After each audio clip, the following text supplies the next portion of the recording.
பரமக்குடியில் காரில் சென்ற உத்தரப்பிரதேச பெண் துறவி மீது மர்ம நபர்கள் தாக்குதல் நடத்தியிருப்பது அதிர்ச்சியை ஏற்படுத்தியுள்ளது.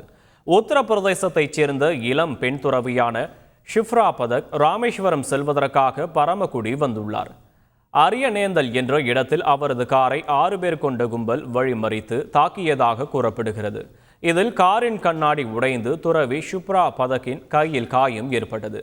தமிழகத்தில் ராமர் இருக்கிறாரா என்று கேள்வி எழுப்பி அந்த கும்பல் தாக்கியதாக குற்றம் சாட்டியுள்ளார்.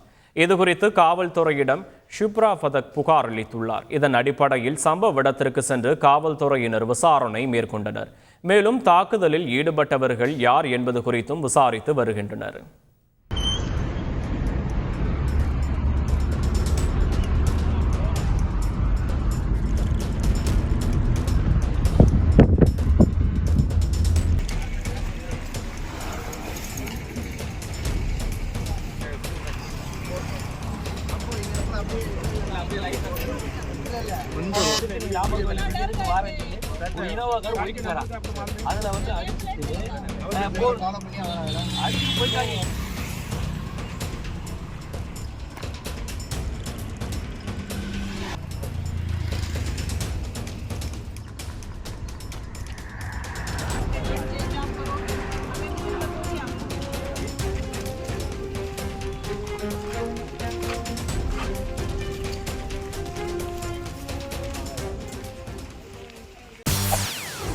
செய்திகளை உடனுக்குடன் தெரிந்து கொள்ள உடனே சப்ஸ்கிரைப் பண்ணுங்க.